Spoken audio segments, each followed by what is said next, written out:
ఏ బాటైనా పర్వాలేదంట, సమయంతో సాగటమే మన సింపుల్ సిద్ధాంతం.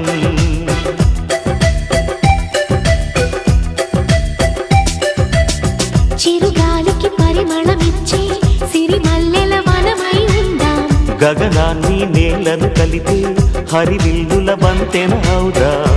ఆనందం అంటే అర్థం మనమందా, ప్రతి పూట పాటై సాగే హుషారు సరిగమలో.